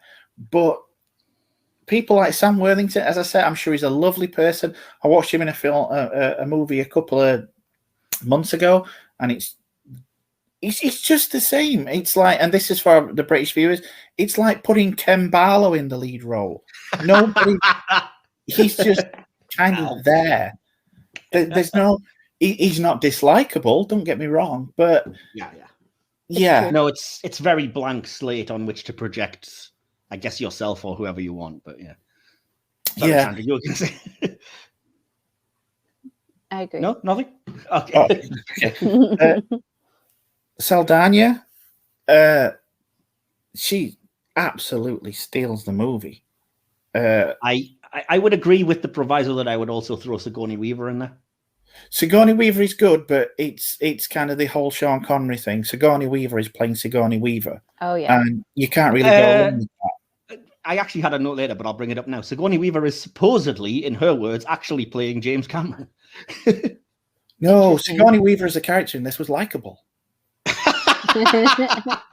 No, she claims that like her being the kind of like overly perfectionist, crotchety bit of an a-hole, but ultimate genius. Yeah, or whatever. Because in her words, her first scene, she's like, "Where's my cigarette? What's wrong with this picture?" So yeah, I can see that. Yeah. So yeah, she made fun of James Cameron saying, "Oh, I notice I'm playing you in this movie." But yeah, as you say, she's probably a lot more likable by the end of the movie. And then people in the background are like, "She's a genius." Yeah, exactly. You know, like she has earned the right to treat these people like scum. Yeah, exactly. Yeah. Anyway, sorry, GK, go ahead. No, it's fine. Yeah, Saldana, I think she's just, you can tell that she put a lot of effort into perfecting her role for this. And I think every time she's on screen, she's just really good. When it comes down to the facial features, I just think she's fantastic in this. Weaver is brilliant. Lang is fantastic. As I say, he gets some very B-movie material, and he does upgrade it to the point where you actually believe him. Not entirely because of the material, but he at least injects some life into it. Giovanni Ribisi, I remember it was Vonnie Ribisi when he was in My Two Dads. Yeah. I think he's good. I think he's perfectly acceptable in this, and I do buy him as a corporate stooge. Like I did with Paul Reiser in My Two Dads. I'm not having that. Ribisi was dreadful. I'm sorry. Oh no, I thought he was good. I thought he was good. Maybe it's just me. I thought he was okay. Michelle Rodriguez, criminally underused. I mean, yeah, and surprisingly good, because like I do not like her in most movies, like Resident Evil and the Fast and Furious movies. I was like, can this woman act? And then in Avatar, she turned up. But I mean, she is basically who she is in the Fast and Furious movies. I mean, you see her on screen, and your first thought is to go, family. But they aren't taking down our family, Jake. Yeah. She's tough. She's a bit of a tomboy. She fits. Yeah. Yeah, I thought they were gonna, keep her around. So I don't until this watch, I don't actually remember her dying. Because it's so like off screen as well, and it's so weird because again, I didn't pick up on it for the first 2 times. Then the third time I was like, oh, it's the scene where she basically says, I'm here, I'm gonna have to pull out, I'm really sorry. I'm sorry, Jake. And then it cuts back to her like a minute or 2 later after showing something else, and she's still like descending. And it just shows you Stephen Lang just going, fire, and then just obliterating her in a hail of like missiles. And I was like, that's a bit unnecessary. She was landing. She was already completely crippled. But again, it just tells you, on this guy's just a jerk. He just wants to kill people. Yeah. I think, I mean, everybody had to. I'm just looking up some of the names here because you know what my memory's like. Joel David Moore. I did like the character of Norm, but I think he switched from kind of rankling against Jake Sully's promotion, as it were, into suddenly being his best pal. And I think I didn't buy that. It would have been nice to see a bit more of the two butting heads, or at least Norm butting ahead with Sully. They do all range from, as I say, from passable to fantastic. There's nobody here that gives, I would say, a bad performance. I just think. Well, I think. I think Giovanni Ribisi and Sam Worthington, for that matter, would test the limits of good performance. Well, I wouldn't say it's a Sam Worthington gives a bad performance. He gives a Sam Worthington performance, which is, it is what it is. Yeah, that was. I wanted to say a few other just random little things. Just that Stephen Lang, I love the way that he sells you so much on the parts of the role that like the casual not giving a crap when he's like raising these people's homes and stuff, and he's just like sipping a coffee or something, and he's just being so like casual about it. He's never like, giving it too much or anything. I love those little moments. And or the moment where he's like his arm's on fire and it takes him a minute or 2 to even notice. Yeah. Or the fact that they have the technology and know-how to take away his scars, but he chose to leave them because it makes him look like a badass, I think. Yeah, I did like that little bit. He does say he wants it as a reminder of what these people are capable of, which again I think feeds into the whole justification for racism kind of thing. Cool. So DK, I'm going to go to you again because I've talked way too much. Do you have any notes on the direction, the visual effects, or the kind of visuals of the movie? I've got the concept artist must have just had a field day with this. Oh yes, if you ever go looking for it, there's tons of concept art out there. It's absolutely. I mean, I have bad mouthed it. I'll be completely honest. Not gonna lie, but when it comes to visually, it's just as Sandra was saying earlier, it's just a spectacle. And if you can get past the writing and just let the imagery flow over you and get caught up in it, it is just stunning. I mean, not just the black light scenes, although those especially, just the amount of thought that's gone into the biosphere with regards to Pandora. it's just visually stunning. I could have done with a lot more exploring the planet and a lot less of the battles. And I guess, that's what we're going to get in, with the sequels. We're going to get even more. I hope not. It's like I'm on the opposite point of that. It's like I'd like to explore it. Although I do think, yet again, it's James Cameron. We're on the water. Yeah. So, and he's cast Kate Winslet. Oh dear God! Did you not know that? That was like the first casting they revealed, man. Yeah. Oh, this is just getting painful for me. Yeah. I also wonder if it wasn't for gimmicks, would the first one have done as well? No, I made that point, and I will reference it when we get to the audience interaction. That when it comes to like, does this movie deserve to be the biggest sort of box office money maker of all time? Absolutely not. And it only is because of the price of a 3D ticket, because almost nobody was not seeing this in anything other than 3D. So yeah, I think that is the reason for its or its IMAX at least, or like IMAX, or like IMAX 3D, and then you have to get out a second mortgage. I visually it's impeccable. I don't think that there's not one dodgy shot in there. And as much as I berate him for his inspiration and his writing, I can't fault him for his direction. I think it's beautiful to look at. There's not one scene that leaves me feeling cold as such visually. Yeah, but as I say, now the initial kind of newness of the original has come and gone. I am going to be very interested to see how Way of Water does. I don't think it's going to do as well. It's going to need something big to sell it, and I don't think it's there, because once you get past the prettiness, I don't think there's a lot of substance there. He captured lightning in a bottle the first time. I honestly don't think, unless he pulls something major out, that it's going to happen again. But yes, I would never bet against Cameron personally. My mind says the same thing, or my heart says the same thing. Like, I can't see how we can do it again. But my brain says like it's Cameron. You don't bet against Cameron, man. I did want to say though, so in terms of like the 3D, Sandra, you haven't seen this movie in 3D at all. No, and earlier when I said I thought it lent itself to being 3D without being gimmicky, I heard DK go, so. Okay. DK, I think I was just struggling with my technology at that point. I was actually agreeing with him. It wasn't like those 1950s movies where they were sticking a pitchfork into the camera lens. Yeah. Like, what was it, Jason 3D or something? Yeah. Like, the eyeball popped out is now heading towards you. Yeah. Oh dear. Jaws 3D with that slow motion exploding shark and the jaw heading towards you. A bit on the nose. Yeah. But no, so you've already seen it in 3D at home, DK, yeah? I have, yeah. I didn't see it at the cinema, but I think the both times I've watched it at home was in 3D. Yeah. That's fair enough. Well, this is the part that baffles me, and I kind of want to know you guys' thoughts on this generally, which is, when the film first came out, part of the selling point was that people were like, you have to go and see it in 3D at the cinema. It's captivating, like you've never seen it. Will transport you to this world in a completely special way.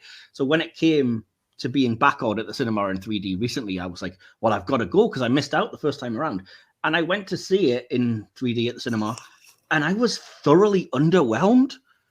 And I'm genuinely surprised, because that seems to be completely antithetical to everything I've heard about this movie. But as you've said, recently you've seen E.T., I think, wasn't it E.T. 3D? You've definitely seen Jaws 3D. Yeah. I mean, it kicked off a 3D kind of mini revolution where, everybody and their mother was releasing movies in 3D. And yeah, it looked great, because at that point, not many people had experienced an actual 3D film.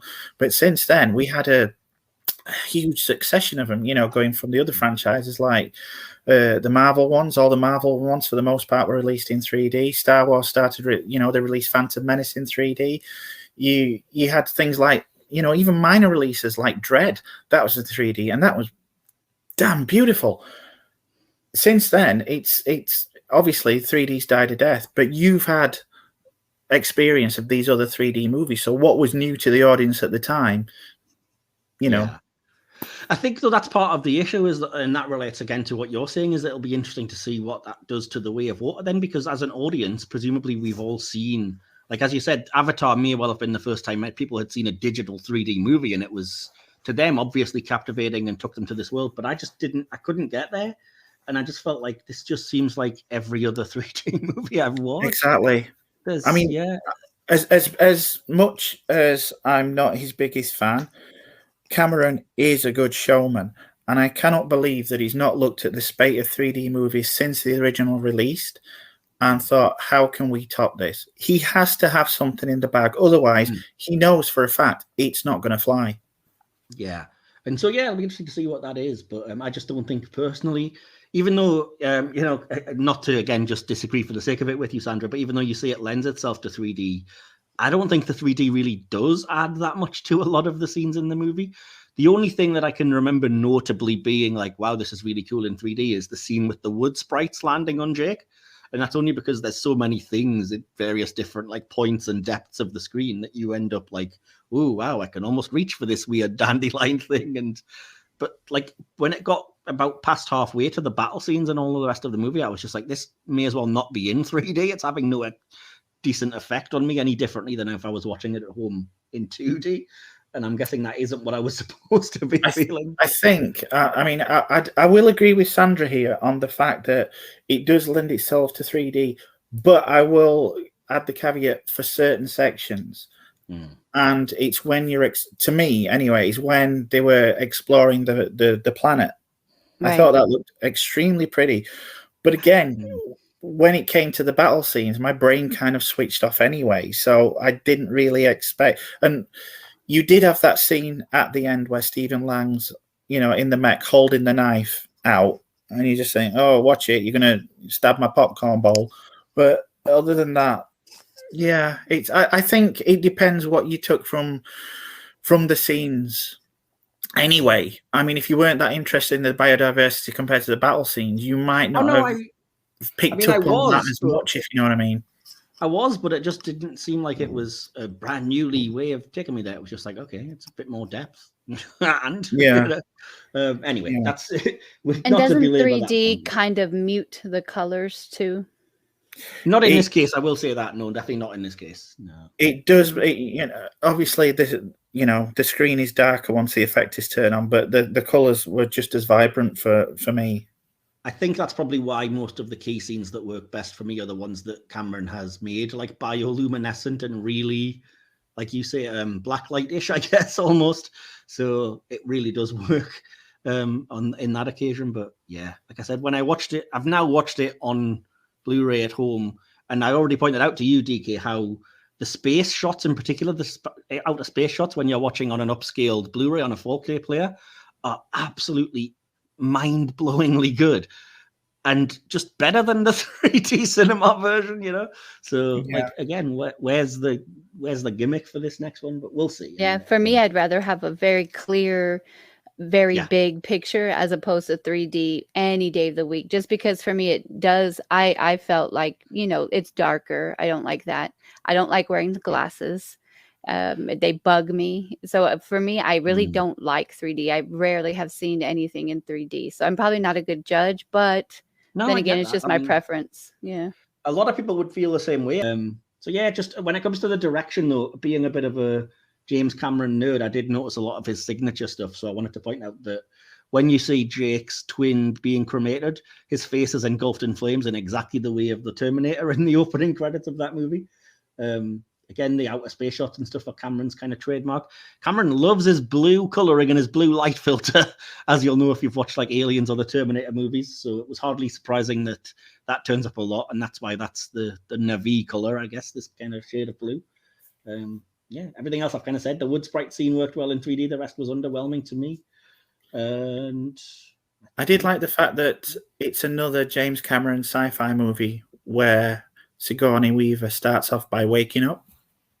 Oh, yeah. Oh, and I forgot to mention that it's such a little moment and so weird that like when they do wake up, there's no gravity in the ship, and yet it has that weird centrifuge thing, like it's spinning around, and it was so disorienting that I was like, "Oh, this is like, it's such an unusual choice for a scene that's so throwaway, you know? Yeah. Anyway, I liked the first flight of the, is it ikran you call it?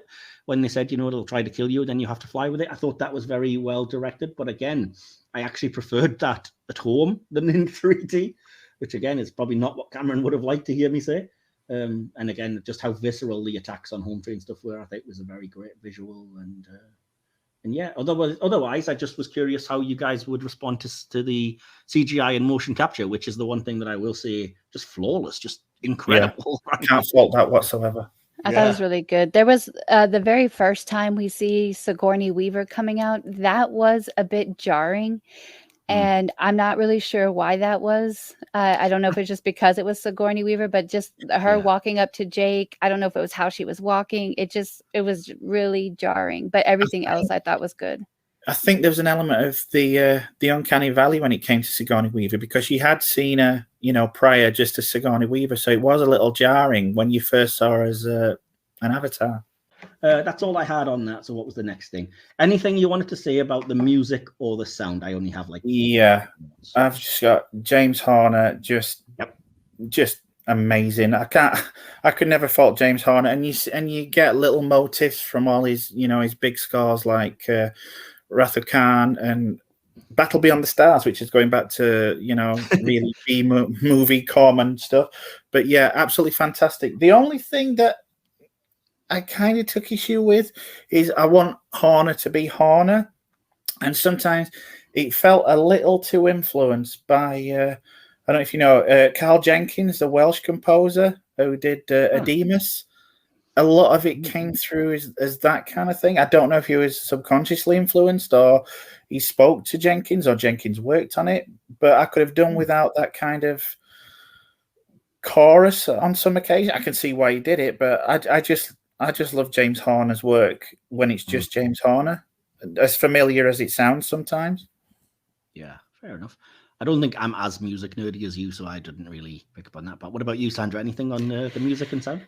No, I didn't really pick up on anything either. I don't even think I could remember or recall an Avatar theme song or what that would sound like. I do know that we had, you know, a very expensive composer to go with a very expensive movie, and very, you know, I know a lot was put into it, but I didn't appreciate it. I certainly didn't. Again, I don't know if it's because the visuals took over and my eyes became, you know, the primary sense that I was experiencing the movie through, but I just didn't get anything special from it other than it was quality. Yeah. I mean, I wouldn't say I didn't get anything from it. I simply just couldn't see what you were referring to, DK, about the other influences, because to me it was just pure James Horner, really. If you look up, after this, if you look up Ademus on YouTube, you'll get it. You'll get the reference straight away. Okay, fair enough. But yeah, I just, because I'm making a point to listen for music, because I'm much like you, Sandra, I never notice it, and I think that's kind of a good musician really shouldn't stand out, because that's probably a negative. So usually I didn't used to notice, but now that I'm reviewing more and more films, I'm listening out for it. And I did think that the score to this movie was just gorgeous. And I thought the way that it ramps up the tension during the beast attacks, or it just fades or disappears completely for the nature jungle sound scenes to kind of immerse you more in that, or the way it just elevates every one of the battle scenes, I just thought it was incredible. And the only other note I've got on the other side of that about the music is I can hate that Leona Lewis song. Oh yeah, I really hate it. I'm sorry, it's just no. That's brought into something from not just the Leona Lewis thing, but those last few seconds where it focuses in on Sam's avatar face, and then the eyes open and it puts up the title. To me, weird font. To me, it just looks like the end of a Disney movie. I mean, I'm talking Disney animated classic. Very end of The Lion King. Now you keep expecting it to go. I was just going to say that. Yeah, I did remember that part. End of The Lion King, just the drums. Yeah. Yeah. Yeah. Okay, fair enough. So yeah, any other notes of any kind before we get to the next part of the review then? No, I've got nothing. I think I've slagged it off enough. You are not wrong. What about you, Sandra? I think I've defended it enough. So I think I've arbitrated enough. So, DK, I'll let you pick. Shall we do audience interaction next, or shall we do our favorite character moment and line first? Let's do the favorite character. Let's not mess with tradition. Let's do it then. So, Sandra, you're the guest, so we'll ask you first because I know you've actually prepared. Who was your favorite character in the movie and why, first of all? I think my favorite character in the movie was Neytiri because she didn't have a lot of growth, but she didn't need a lot of growth. And I thought that was interesting. She was kind of stable throughout. She had her sense of morality. She had her character, and there was nothing about her that needed to change really at all. She was very in tune with nature. She was destined to become the leader, the spiritual leader of her tribe, and that's what happened. I think it was easy for her. She's an easy favorite because her acting was so outstanding. A lot of the emotional depth of the entire movie was experienced through her eyes, her culture. And so I mean, she's an easy favorite, but that's why she was mine. Yeah, she does get the kind of rom-com trope plot line of, I hate this guy. Oh, I'm gradually falling in love with him. But it's hard to complain because that's done in everything from, every Tom Hanks, Meg Ryan movie to Beauty and the Beast. So it's hard to really say anything about that. So yeah, DK, who was your favorite character and why? It's going to be 2 for 2 here, and it's Neytiri again. I think Zoe's performance shone through because the motion capture was so good. And as Sandra says, she didn't really have much growth, but she didn't really need it. And I just thought she was a fantastic character. She was the one of the two leads that I didn't want to slap. Fair enough.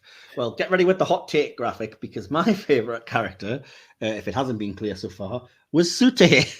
Because the poor guy, I mean, he has the best arc of the film. He's brilliantly acted, gets killed off with no fanfare like a sucker, completely gets to be, humbled, and yet doesn't act like all macho or anything about it. When it comes to it, he stands by Jake and he's nice and everything. And even the scene, like I said, even though I hate the scene of him being euthanized, the heartbreaking bit of acting in that last scene, I think, from that character at least, is just incredible. So I think for me, he's the unsung hero of this movie. And I went with Sute not just to be different, but why not to be different than you guys, I suppose. No offense to Neytiri, so it's not a 3 for 3 for Zoe Saldana. So, Sandra, what's your favorite moment in the film and why? My favorite moment is what we discussed earlier, Jake waking up for the first time in his body. I just felt such elation. I was so happy for him. And then I just thought it was funny. He and Norm trying to get used to these oversized bodies, just these gangly limbs, and just running out. For me, I was just so happy for him. And so I have to separate like that favorite moment from the fact that I loved just looking at the world building. I could probably keep a background, of that going on my TV 24/7 just to look at the visuals. But as far as, just what brought out an emotion in me, I would say that kind of lent itself to my favorite part. Like I said, it was the first chuckle of the movie for me. And just to extend that a little bit further into the movie, even though it's a different scene, when he's, first walking through the tribe and he accidentally swats that lady with his tail. It's just him trying to get used to that tail. I just thought that was funny and I enjoyed that. Awesome. And yeah, Disney, I think, are starting to make a bit of a thing out of, as you're saying, being able to just have these vistas on your TV. Because I know Disney Plus has entire things where it's just scenes or scenery from, like, there's a Star Wars ones and there's like various National Geographic ones. And I'm pretty sure there either is or there's been announced to be a Pandora one, which is just going to be scenes of I would nature, dig that. There's a one also for Nemo, Finding Nemo. Oh, yeah, that makes sense. Yeah. Awesome. Oh, well. So, yeah, check out Disney Plus. It's more than just shows, I guess, is the message there. DK, what's your favorite moment in the movie and why? Again, I've got to agree with Sandra. Not the specific, but just any scene that they're exploring Pandora, I just think is absolutely amazing. If I had to put one scene that got my blood pumping a little more, it would be the capturing the creature and learning to fly. The ikran, yeah. Yeah, I couldn't remember the name. Or the Turuk, the second. No, the ikran. The ikran. Okay, cool. Yeah, that was a good scene. My favorite scene, again, probably contrary to a lot of you guys, my favorite was the climactic attack on the Tree of Souls, because I appreciated the way it resonated with the line that you mentioned earlier, when people are sitting on shit you want, make them your enemy and you're justified in taking it. So I kind of saw the thematic resonance of that, whilst it also was an incredibly well-directed and action-packed scene that made me feel multiple kinds of emotions. So I just thought that was my favorite, or at least most impactful scene in the movie. So then, Sandra, over to you again. What's your favorite line in the movie? I know you were working on this right up until time of recording. Yeah, and I still didn't really find one because there were no poignant really lines. There were some funny ones. I guess this is where I can kind of agree. Like DK was saying, the dialogue just didn't do it for him. And I guess now I did kind of see that, because nothing really stood out to me. Just two lines from Jake Sully I kind of picked out, where she said all energy is only borrowed and one day you have to give it back. That was kind of encapsulating the whole, everything's connected, and just how hurting that tree, going after the ore, how it was hurting everything. So it just kind of encapsulated the whole movie for me. And then secondly, where Jake Sully said everything is backwards now, like out there is the true world and in here is the dream. And I thought that was kind of neat, because of that part that you said you were missing. Like, why did he just, all of a sudden turn to that side, and why was he accepted? And then having experienced that myself, where if you've ever done like a marathon in a game, like for me, it was Mass Effect or Skyrim, and you just, the real world starts to feel surreal until you can get back into the game. So that resonated with me a little bit. But there was really nothing really poignant that stood out to me. So I just picked out a couple of things that I liked. Okay, well, I'm going to disagree when it gets to me, because I have an entire speech. But DK, what about you? What's your favorite line?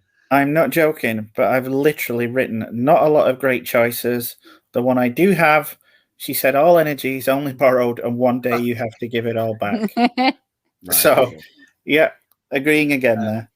I'm going to get stick for this because it's probably going to be regarded as hokey, but I think it just came down on the right side.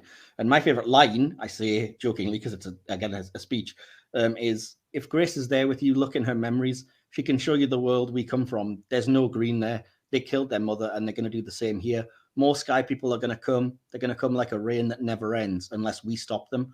They chose me for something. I will stand and fight. You know I will, but I need a little help here. That for me was the writing peak of the movie, the whole sort of everything coming together. So that's what I picked as my favorite line. That's true. And oddly, and I think DK and I both had to do the same thing and go to the IMDb quotes, because we didn't write anything down. Spot on. Absolutely spot on. Right. So before we get to conclusions, then I'm going to jump into the audience interaction section, if that's okay with you guys. I didn't sort of gather it together, but I'm in the right places, I think, for it. I don't think I have that much, but I have bits and pieces. And the first thing I'm going to go to is over on Mastodon. On my personal page, I put, what are your thoughts on Avatar? And I mentioned earlier, I have a close friend, or a good friend, who's very into this. And he kind of has like a Navi name that he currently uses as his screen name. And I know he's like really like a hardened fanboy of this stuff, so I just tagged him. His name's Jeff Cockrell, and said, I know you're going to have some thoughts for this audience response. And he went, of course I do. It's an epic, unparalleled creation filled with wonder, beauty, danger, excitement, romance, and great characters and creatures. There's a reason it's the biggest film in the world. To which I jokingly said, yes, the price of a 3D ticket. And he simply said, yeah. So, yeah.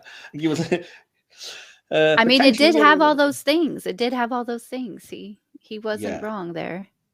Yeah, definitely. So it was just the depth of them. Maybe some of those things were a bit superficial. Yeah. I think it really does depend how you personally kind of took them and whether they were whether they worked for you or not. It's like all cinema. It's what you bring to the table. It is. Yeah. So bear with me. So everything else that I have about this film is from our Discord, because I currently have a Discord feed for feedback just on the various films we're reviewing.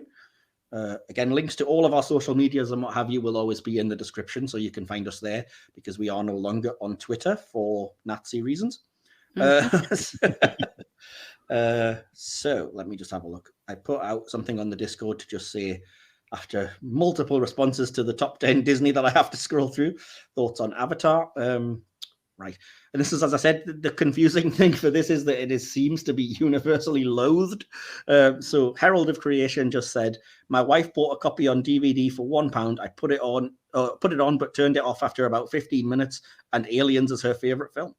Our friend Toby, who's been on the podcast before, says, interestingly, I've just seen the movie for the first time ever a couple of weeks ago when it came back to theaters, and I really liked it. Visually, absolutely stunning. Yes, the story is a little unoriginal at parts, but I thought it was fine enough to not drag the movie down, and I like the characters mostly as well. So I think Toby's quite close to being on my page. Mario Bowser 494, Jamie, our friend, just says, I saw it years ago in 3D and fell asleep. To which our friend Adrienne, who's been on the podcast a few times, simply replied, so did I, although it was beautiful before I started to nod off. Will Templar, our other semi-regular, simply responded, yeah, me too. So I said, yeah, I may be the only person in the world that kind of enjoys this film, but it doesn't bode well for the sequel. And Adrienne said she'd watch the original again. Will simply said that the sequel does look good, to which I said I haven't really been sold because there's been no sign of a plot yet, but we'll see. I get one response over on the Facebook, and it is from DK's friend Nick Herring, who's been on the podcast. He was on the Predator episode, is that right? He was, yes. Yeah, and he just says, seeing Avatar on the big screen was amazing. In my opinion, one of only 2 or 3 films that really made a case for 3D cinema. The plot isn't particularly original in any way, but the action's top-notch, and it looks pretty AF. So, again, common consensus. I think pretty much everybody, even the fans, have said, people that like this film have said, not original at all. I think that we can safely stamp that and say, yeah, we acknowledge that. That's a consensus. But yeah, so that's all the audience response we have. So just our conclusions to get to before we sign off. So do you have a conclusion and a score out of 5, Sandy, please, for us? I do. So even though the plot is very overdone, I still think the message is important and it's worth repeating. And like I said, the execution was very original. I thought the alien world and the science was at least plausible in a very superficial sense, at least. For me, the visuals are obviously, like for many, what made the movie what it was. And so everything all together, I really did like the movie. I'm glad it was made. I'm glad I saw it in the theater. And I really did enjoy it. Okay. And what was your score out of 5 stars then for the movie? Out of 5 stars, I would give it a 4.6. They're me with the points again. I have to be very precise. You're the only person that goes so close to with that. But okay, 4.6. I'll take it. DK, did you have your conclusion and score out of 5, please? Yeah, I was never really bothered about Avatar on release. It didn't appeal to me. And when I eventually got around to it, I was unimpressed. It has the vibe of a direct-to-video story, given a huge budget and hype to the point of absurdity. Coupled with the fact that the plot appears to be blatantly ripped from other sources, I feel a little like the kid pointing at Emperor James Cameron shouting he's naked while everyone else applauds his movie-making prowess. However, disregarding the script for the most part and looking at it through those lenses, this time I was more entertained than I thought I would be. It's a spectacle, I'll give him that. Watching it in 3D no doubt helped immeasurably. The emotional beats hit on occasion, and I was genuinely interested in what was going on screen. It's exciting. The visuals are amazing. It is a beautiful thing, and hats off to Cameron for being a pioneer in that regard. Having said that, I did occasionally get the impression, only occasionally mind, that I was watching a Disney animation, which I guess now technically it is. Still, it's very pretty. I just wonder, again, if Cameron can recreate the lightning in a bottle that the first one did without the gimmicks. So I've given it 3.5. Okay, that is super weird, but okay. So you give it 3.5. That's right. All right.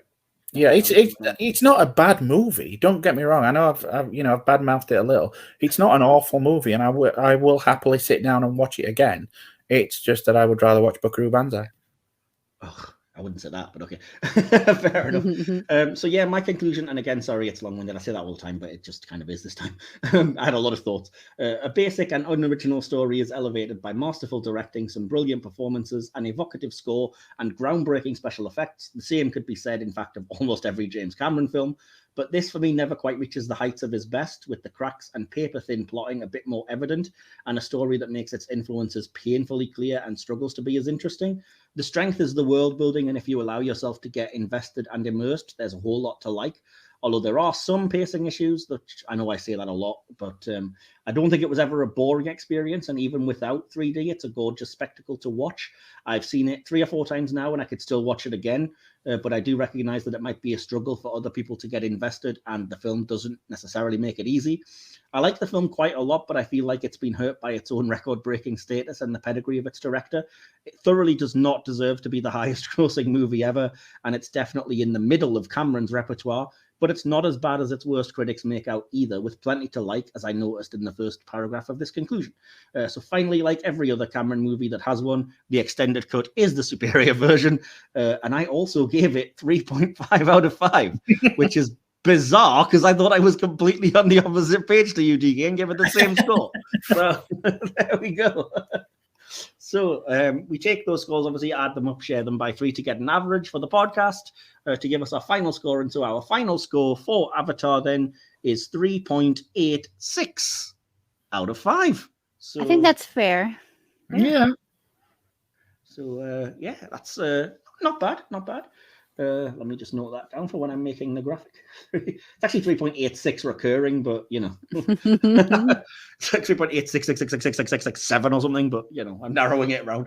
So anyway, thanks again then for joining us, viewers, listeners, and definitely Sandra for being a great guest yet again, and very tolerating of our crap and patient with our long ass review. She deserves a medal for the patience she's shown today, I think. I agree. I agree. I'm so glad you enjoyed chatting to us about movies. So yeah, thanks again, Sandra, for joining us. Do you have anything you want to plug or anywhere that people can find you? I don't. I live a quiet life.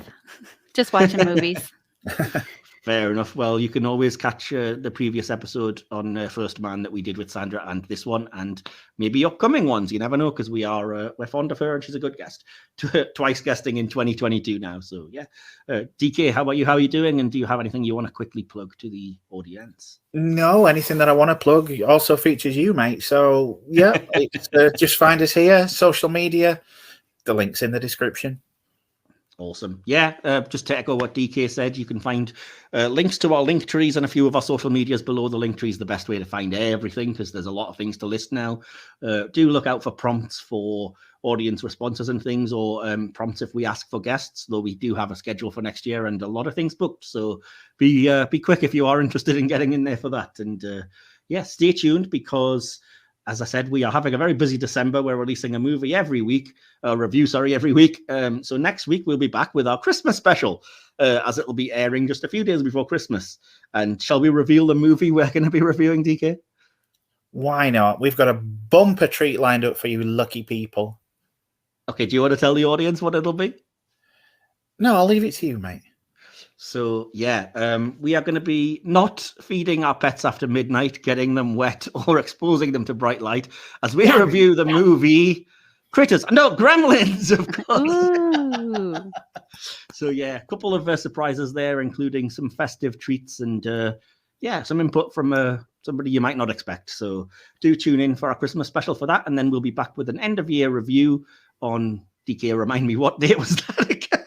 It's scheduled for the 29th. It could change last minute, but we're hoping not. But the theme of this episode is chaos, basically. Okay. And yeah, that will basically be our review of the year, but it's effectively just an excuse for us to get together with a bunch of friends and contributors to our podcasts and get drunk and discuss things we like. So that's only if people drink, of course. We're not forcing that. But yeah, so do join us for that. And yeah, in the meantime, remember, DK, do you want to give the sign off? Remember, in the words of Arnie, in a better Cameron movie, I'll be back. I'll be back. Awesome.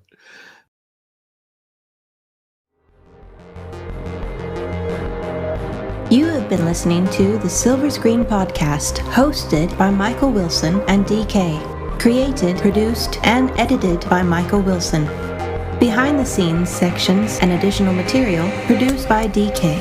Music by Timeless Journey. More information can be found at soundcloud.com/Timeless Journey. Follow the podcast on Instagram at Silver Screen Podcast, or look for the Silver Screen Podcast under Facebook groups. Links to all our social media accounts and more are in this episode's description. This podcast is available on YouTube or wherever you get your podcasts. Just look for Silver Screen, Hit or Miss Star Trek. This has been a Mike's Podcast production. Copyright 2022. Thank you for listening.